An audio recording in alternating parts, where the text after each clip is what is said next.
Hari ini saya akan menyampaikan firman Tuhan dengan tema jangan bersungut-sungut karena urusan perut. Lucu ya, orang tuh bisa bersungut-sungut karena urusan perut. Filipi 3 ayat 18 sampai 19, kita baca firman Tuhan sama-sama. Oke, jangan bersungut-sungut karena urusan perut. Filipi 3 ayat 18 sampai 19, kita baca sama-sama.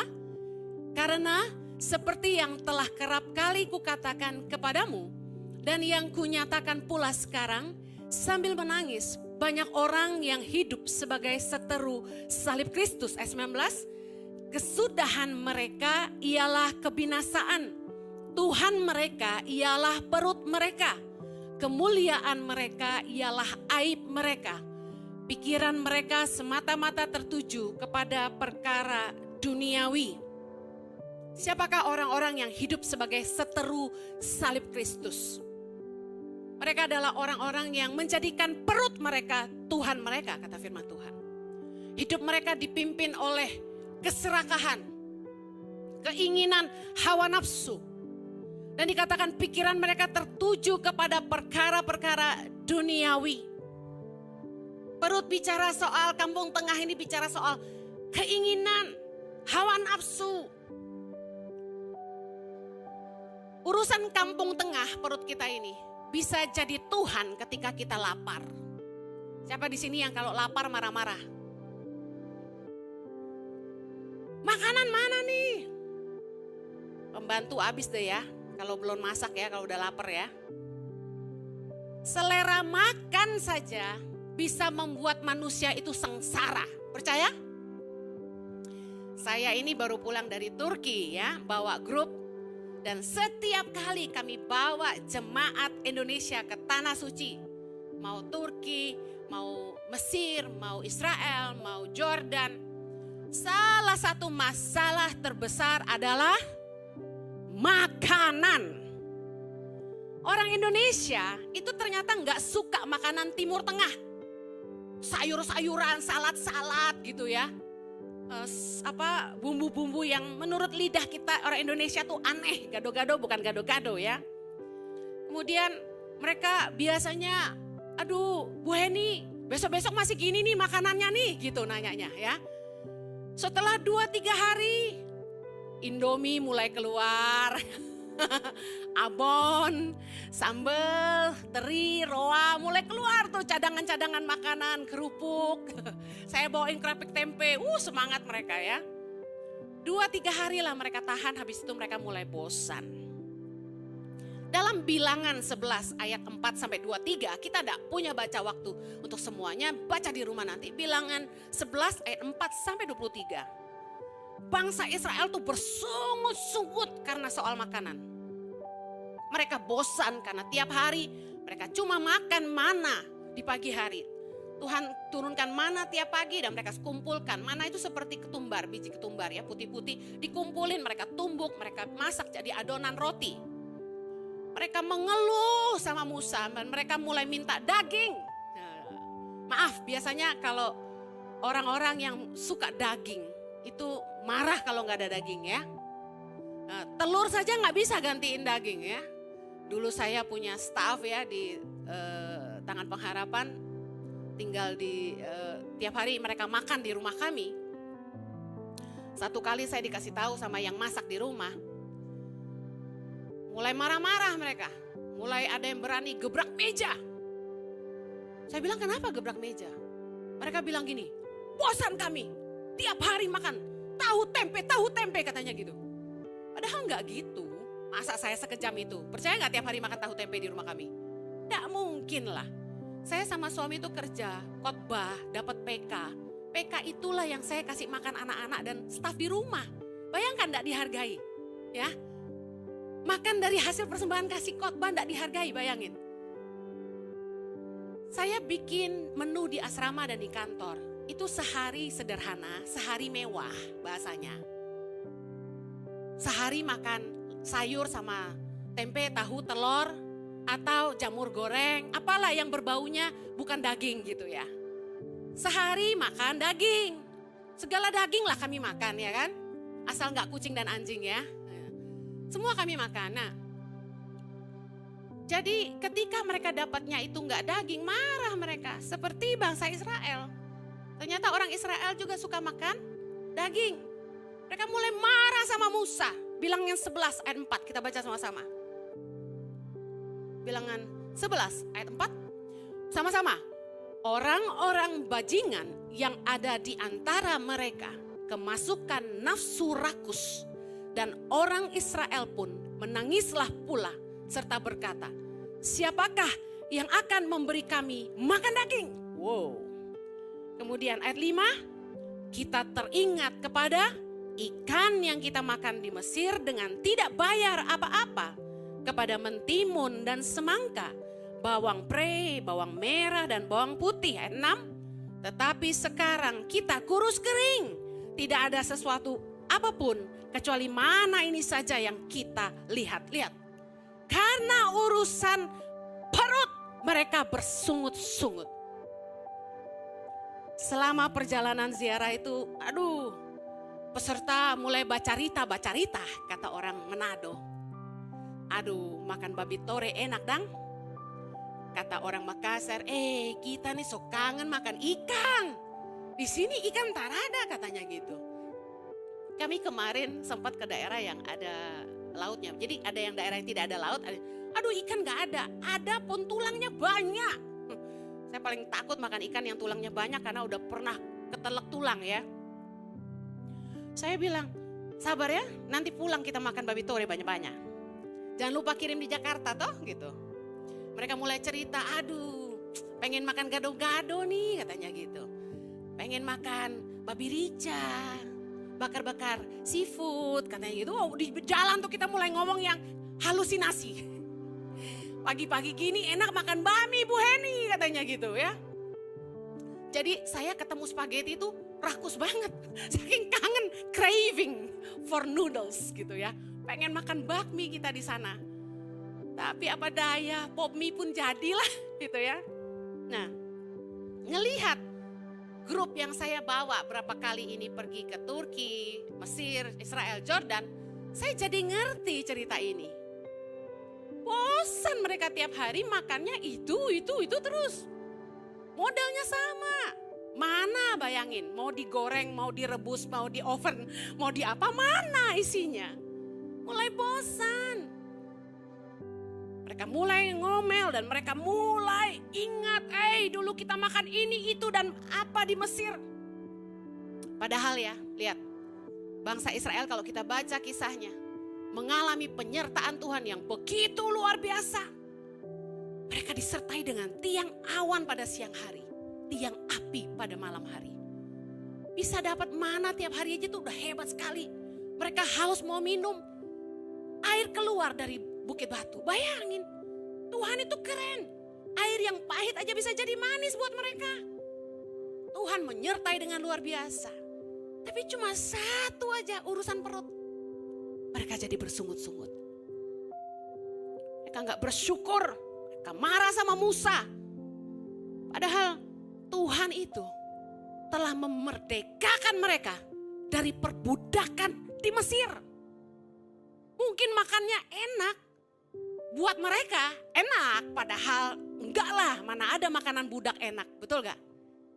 Tapi mereka disiksa, orang Mesir kejam sama mereka. Tuhan membebaskan mereka karena mendengar tangisan orang Israel. Tapi mereka enggak bersyukur. Disertai Tuhan dengan luar biasa, dimerdekakan. Yang ada mereka bersungut-sungut gara-gara urusan perut. Sama seperti kita ini.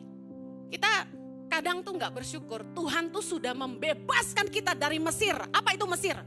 Mesir bicara soal kehidupan lama yang penuh dosa. Ingat kehidupan lama yang penuh dosa? Masa dimana kita ini jadi budak hawa nafsu. Kita ini dibelenggu sama namanya dosa dan kita tidak sadar itu. Kita diperbudak sama iblis. Kita jadi budak melakukan dosa ini dan itu. Yang menjijikkan, yang kotor, yang najis. Dan kita pikir itu nikmat. Padahal itu dosa yang menjijikkan. Tuhan sudah membebaskan kita dari belenggu dosa dan hawa nafsu yang memperbudak kita. Berapa tahun? 20, 30, 40, 50, 60, 70 tahun hidupmu diperbudak oleh kebodohan. Dan masih bisa-bisanya kita tidak bersyukur kadang-kadang bahwa Yesus karena kemurahannya telah mati buat tebus kita. Dan perjumpaan dengan Kristus mencelikkan mata hati kita. Sehingga kita yang tadinya bodoh dan tidak mengerti, kita menjadi sadar bahwa kita selama ini salah. Bahwa kita hidup sia-sia. Bahwa kita dibodohi oleh hawa nafsu yang menjijikkan. Pengenalan akan Kristus mencelikkan mata kita. Berapa banyak saudara yang mengalami perjumpaan dengan Kristus? Yang pernah mengalami perjumpaan dengan Kristus? Anda disadarkan bukan? Apa tanda pertama kali yang kita rasakan waktu mengalami perjumpaan dengan Kristus? Tersadar bahwa selama ini kita hidup dalam dosa dan kesia-siaan, betul? Tapi dalam perjalanan mengikut Yesus ketika kita menghadapi tantangan, kita menghadapi cobaan ujian, kita mulai tidak bersyukur, kita mulai mengeluh. Bahkan Filipi 3 ayat 19 bilang tadi, kemuliaan mereka adalah aib mereka. Dengan bangga beberapa orang malah bercerita tentang kebodohannya di masa lalu. Pernah dengar? Oh, dulu saya preman. Ditakuti sama teman-teman. Sebut nama saya, lari mereka semua. Bangga ceritainnya. Kakek dulu preman di sini. Gak ada yang gak kenal kakek, kata gitu. Jadi kesalahan di masa lalu diceritakan dengan bangga. Ada lagi. Dulu saya bandar judi. Nggak ada penjudi di seluruh Indonesia ini yang nggak kenal saya. Takut mereka sama saya, dia bilang gitu. Ya. Dulu waktu saya jadi bandar judi, duit saya banyak sekali. Saya sering keluar negeri. Ceritain Mesir. Kehidupan lama yang penuh dosa. Cerita lagi apa? Wow, dulu saya hebat. Ini cerita saya nih. Pacaran ganti-ganti, bosan ganti. Mau tahu berapa laki-laki yang sudah patah hati? 25 lewat. Bangga. Supaya dibilang gini, cantik kali kau dulu ya. Bunga desa kau. Oh iya. Nggak ada yang nggak pernah macarin gue. Bangga. Jadi piala bergilir malah bangga. Aib mereka, kemuliaan mereka. Mau lagi? Cerita sama temennya gini, enakan selingkuh lagi bro. Nikmatnya beda. Ngeri-ngeri sedap. Karena takut ketahuan bini kan. Tapi malah lebih nikmat katanya gitu. Lebih nikmat tuh sama selingkuhan. Daripada sama pasangan sendiri. Bosan kan kalau sama pasangan yang sama terus. Masa tiap hari makan sayur asem? Sekali-kali gantilah kita, ya kan? Kalau sama pasangan sendiri kurang bergairah, kurang menarik. Tiap hari dia tidur molor, udah kayak B2. Pakai daster, males banget gue liatnya. Rambut digulung-gulung pakai roll, muka dikasih krem sampai hijau semua. Kadang-kadang bini gue ganti bro, kremnya warna hitam kata dia. Lu belum lihat kalau bini gue dandan, alisnya gini bro gitu. Bosan gue liatnya. Kali-kali lah bro. Kita makan steak, kata kita. Bangga ceritain masa lalu yang buruk. Ada lagi. Enaknya makan uang besar hasil menipu. Bisa jalan-jalan ke luar negeri, pesta-pesta, makan enak terus, beli apa aja. Duit gak ada serinya. Waktu belum kenal Tuhan bro, duit gua banyak. Dia bilang gitu. Kok ikut Tuhan malah jadi susah ya bro, kata dia gitu. Serius, ini orang ngomong sama kami.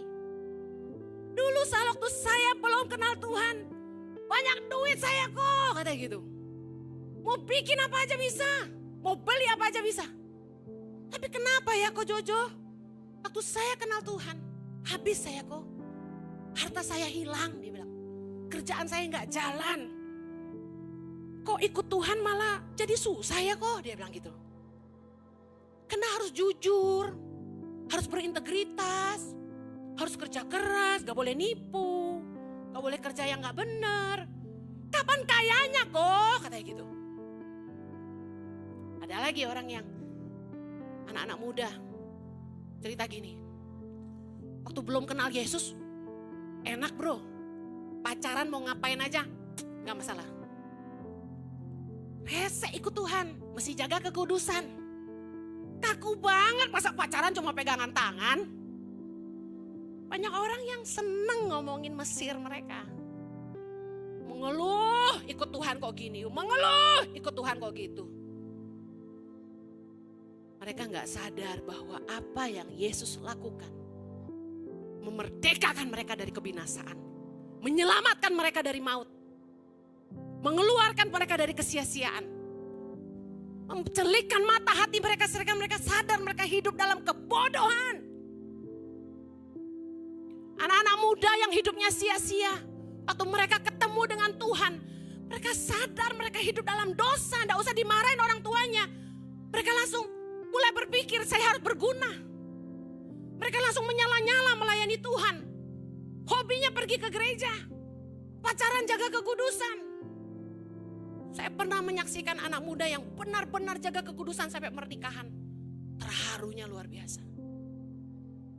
Hanya kalau anak muda pergi pacaran, jangan pakai baju seksi-seksi. Jangan menggodai. Saya percaya harusnya bangsa Israel itu bukan fokus urusan perut. Tapi mereka lihat ke depan. Ada janji Tuhan buat mereka. Bahwa mereka akan diberi tanah perjanjian yang limpah dengan apa?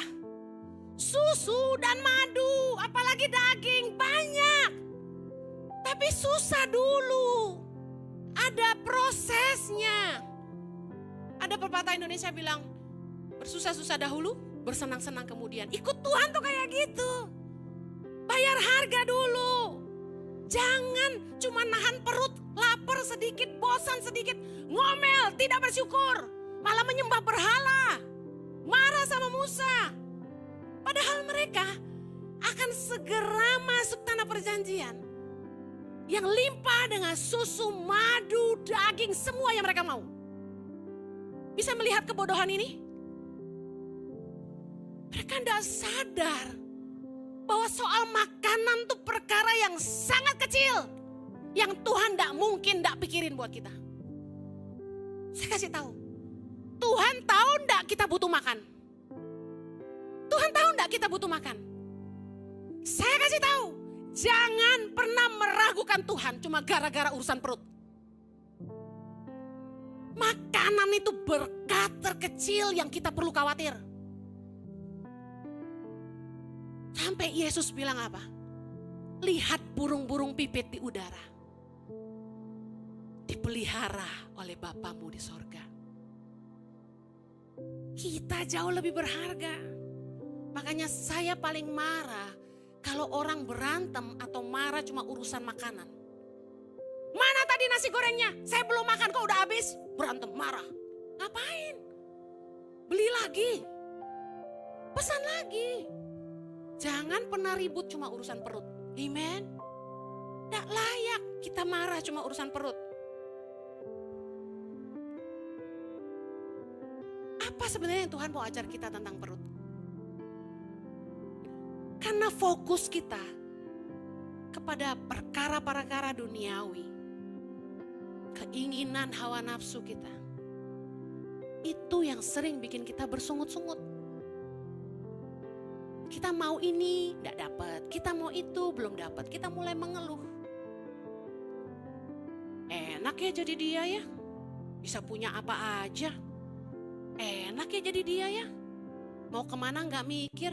Mau beli apa bisa. Kita mulai bandingin hidup kita sama orang lain. Ketika kita mulai membandingkan hidup kita dengan orang lain, sebenarnya akarnya ini. Kita tidak puas, kita tidak bersyukur dengan apa yang Tuhan lakukan buat kita. Lalu kita bandingkan hidup kita dengan orang lain dan kita mulai bersungut-sungut. Saya sama suami mulai dari minus, tidak punya apa-apa. Kami nikah, saya kerja, suami kerja. Sampai bisa punya.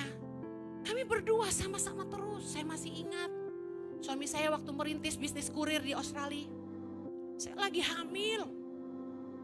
Waktu awal-awal itu saya bantuin Jojo kerja.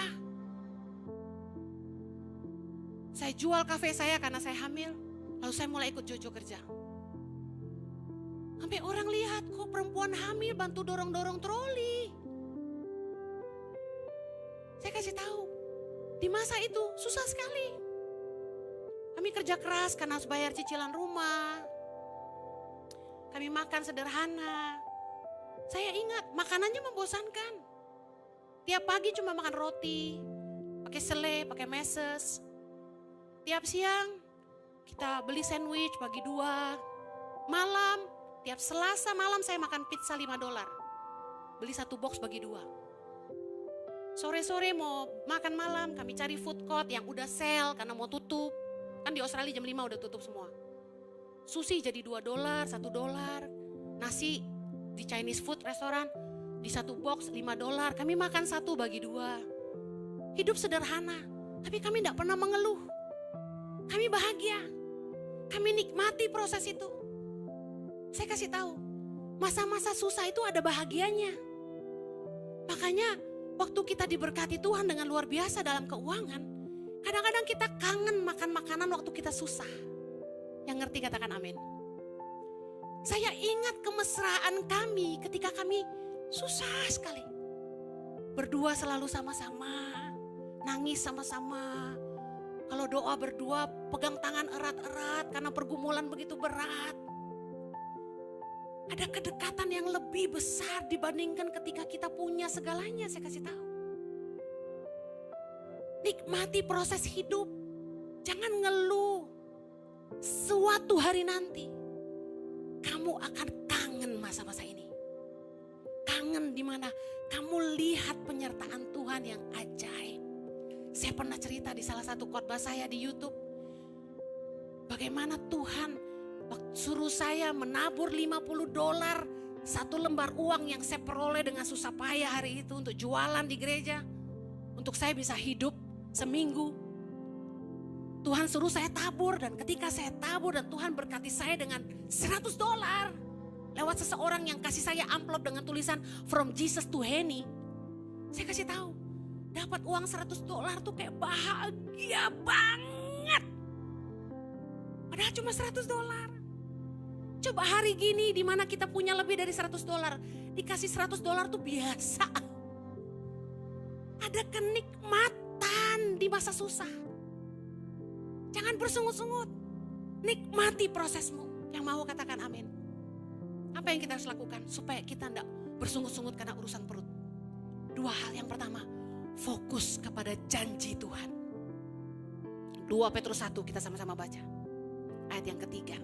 2 Petrus 1. Karena kuasa ilahinya telah menganugerahkan kepada kita segala sesuatu yang berguna untuk hidup yang saleh oleh pengenalan kita akan Dia yang telah memanggil kita oleh kuasanya yang mulia dan ajaib. Ini yang saya sebut kelahiran baru. Bahwa kuasa ilahi Tuhan dianugerahkan sehingga kita ngerti cara hidup yang lebih baik setelah kita bertobat. Ayat keempat, baca sama-sama. Dengan jalan itu, Ia telah menganugerahkan kepada kita janji-janji yang berharga dan yang sangat besar, supaya olehnya kamu boleh mengambil bagian dalam kodrat ilahi dan luput dari hawa nafsu duniawi yang membinasakan dunia. Lihat, bagaimana kita bisa luput dari hawa nafsu duniawi yang membinasakan kita adalah dengan berpegang kepada janji-janji berharga. Lihat, waktu kita menerima Yesus sebagai Tuhan dan Juru Selamat, kita menerima janji bahwa di dalam Dia ada hidup kekal. Bahwa dengan menukarkan Mesir kehidupan kita yang penuh dosa di masa yang lalu, kita menerima Dia dan diberikan anugerah untuk hidup saleh. Dengar baik, kenapa kita mau hidup benar? Karena kita percaya satu hari nanti kita akan bersama-sama dengan Dia dalam kerajaan kekal. Katakan amin. Kalau kita tidak fokus akan janji Tuhan, kita akan mulai gini. Bosan jomblo terus. Mending nakal-nakal dikit. Yang nakal malah laku, yang baik malah susah. Selalu bilang ini. Ku percaya Kau Tuhan yang tak pernah gagal. Amen. Menjadikanku lebih dari pemenang. Pegang janji Tuhan. Percayalah bahwa hidup kita dalam kekudusan, dalam kebenaran, kita setia lakukan firman, kita dagang jujur, kita tidak nipu, kita tidak jahat sama orang, kita berbuat baik, kita hidup dalam kasih, kita mengampuni. Karena satu janji besar yang kita terima, barang siapa setia sampai akhir, mereka akan duduk bersama dengan Bapa di surga, memerintah bersama Dia selamanya. Katakan amin. Kita akan masuk dalam kerajaan kekal. Bahwa di dalam Yesus ada jalan, kebenaran, dan hidup yang mau. Katakan amin. Yang kedua, bagaimana supaya kita terus kuat, tidak bersungut-sungut. Be driven by eternity. Saya kasih tahu. Kalau fokus kita cuma sama perkara-perkara di dunia, hanya perkara duniawi, kita nggak akan pernah memikirkan perkara-perkara ilahi. Karena itu kita harus dipimpin oleh kekekalan. Filipi 3 ayat 20, baca sama-sama. Karena kewarganegaraan kita adalah di dalam sorga. Dan dari situ juga kita menantikan Tuhan Yesus Kristus sebagai Juru Selamat. Ayat 21. Yang akan mengubah tubuh kita yang hina ini sehingga serupa dengan tubuhnya yang mulia menurut kuasanya yang dapat menaklukkan segala sesuatu kepada dirinya. Lihat, kita ini warga kerajaan sorga. Kita ini bagiannya sorga. Jangan fokus hanya kepada perkara-perkara dunia. Selalu sadari bahwa hidup ini sementara. Apapun yang engkau perjuangkan di bumi, segala harta duniawi, tidak ada yang kamu bisa bawa mati. Semua ini sementara. Bahkan kata pengkhotbah, semuanya sia-sia. Yesus saja mengajarkan banyak hal tentang kekekalan. Secara cepat 3 ayat, Matius 6:19. Janganlah kamu mengumpulkan harta di bumi. Di bumi ngengat dan karat merusaknya, pencuri membongkar serta mencurinya. Tetapi kumpulkanlah bagimu harta di sorga. Di sorga ngengat dan karat tidak merusaknya, pencuri tidak membongkar serta mencurinya. Lihat, Yesus mengarahkan kita jangan serakah dengan harta dunia. Ingat, kamu tidak bawa mati itu semua. Mari kumpulkan harta bagimu di sorga. Lukas 12 ayat 33. Jualah segala milikmu dan berikanlah sedekah. Buatlah bagimu pundi-pundi yang tidak dapat menjadi tua. Suatu harta di sorga yang tidak akan habis, yang tidak dapat didekati pencuri dan tidak dirusakkan ngengat. Sekali lagi Yesus bilang soal harta di sorga. Yohanes 14 ayat 2. Lihat sama-sama. Di rumah Bapakku banyak tempat tinggal. Jika tidak demikian, tentu aku mengatakannya kepadamu. Sebab aku pergi ke situ untuk menyediakan tempat bagimu. Yang mau disediakan tempat sama Yesus, lambaikan tanganmu. Yes. Lihat bagaimana Yesus berusaha mengingatkan kita untuk jangan memikirkan terus hal-hal duniawi. Jangan hanya terus mengumpulkan harta di bumi. Coba lihat apa sih yang manusia cari, apa sih yang manusia kejar. Selalu perkara duniawi, selalu harta di dunia. Tapi Tuhan mengingatkan kita, Yesus ingin ingatkan kita. Hei, ada sorga buat kita. Ada sorga kekekalan menanti kita. Mari kumpulkan harta di sorga. Bagaimana cara kumpulkan harta di sorga? Saya kasih tahu. Apa yang Anda ambil untuk dirimu sendiri, hanya Anda bisa nikmati selama di dunia ini. Tapi apa yang Anda tabur buat orang-orang di sekitarmu dalam hidupmu ini, itu yang akan mengikuti Anda sampai ke sorga nanti. Yang mengerti katakan amin. Kalau kita fokus hanya kepada kehidupan di bumi, kita hanya akan berjuang untuk perkara-perkara duniawi. Hati-hati dengan keinginan hawa nafsumu. Karena 1 Timotius 6 ayat 9 berkata, mereka yang ingin kaya terjatuh ke dalam pencobaan, ke dalam jerat, dan ke dalam berbagai-bagai nafsu yang hampa. Dan yang mencelakakan, yang menenggelamkan manusia ke dalam keruntuhan dan kebinasaan. Sadarkan dirimu, hei jangan serakah. Hidup di dunia sementara. Kalau kita sadar betapa singkatnya hidup kita yang fana ini. Dan bahwa ada kehidupan kekal yang menanti kita di sorga nanti. Saya percaya kita hidup akan dipimpin oleh perkara-perkara ilahi. Kita akan selalu memikirkan kekekalan, apa yang suatu hari akan kita bawa nanti. Markus 8 ayat 36 bilang, Yesus berkata, apa gunanya seorang memperoleh seluruh dunia, tetapi ia kehilangan nyawanya? Buat apa kita punya semuanya, tapi akhirnya kita tidak bisa bawa apa-apa ke sorga? Coba bertanya sama orang yang hampir mati. Dokter vonis, hidupmu tidak lama lagi. Tanya sama dia, masih kepikiran gak perkara-perkara duniawi? Saya yakin orang yang ngerti hidupnya cuma sebentar. Makanan udah gak penting. Harta udah gak berguna. Kedudukan apalagi. Pada akhirnya semua jadi sia-sia. Istri yang cantik, suami yang gagah. Kita mati dia kawin lagi. Saya mau tutup Kolose 3 ayat 2. Pikirkanlah perkara yang di atas, bukan yang di bumi. Jangan hanya fokus mengejar harta duniawi dan keinginan diri sendiri, tapi pikirkan perkara-perkara ilahi. Saya kasih contoh ya, perkara apa yang harus kita pikirkan, perkara di atas. Tuhan, apa yang jadi kehendak-Mu bagi hidup saya? Pernah gak mikirin gitu? Saya sering. Saya kalau diam saya selalu tanya Tuhan. Tuhan, apa yang Kau mau aku lakukan? Apa yang Tuhan mau saya buat? Bagaimana supaya hidup saya berkenan sama Tuhan? Saya selalu nanya Tuhan, Tuhan berkenan gak ya sama saya? Yang saya buat ini Tuhan berkenan gak? Tuhan, tahun depan Tuhan mau saya buat apa? Apa sih yang saya bisa lakukan lagi supaya saya bisa bawa banyak jiwa kepada Tuhan? Saya terharu waktu kemarin saya ke Turki, ada salah satu peserta cerita sama saya.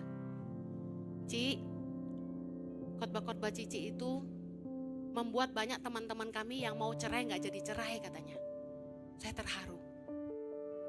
Saya gak tahu khotbah yang mana. Tapi saya bersyukur Roh Kudus bekerja dan firman-Nya hidup dalam hidup kita. Amen. Saya terus doa Tuhan tolong saya supaya saya tuh bisa sampaikan firman Tuhan yang mengubahkan hidup orang, yang membawa orang kembali kepada Tuhan dan jalan kebenaran.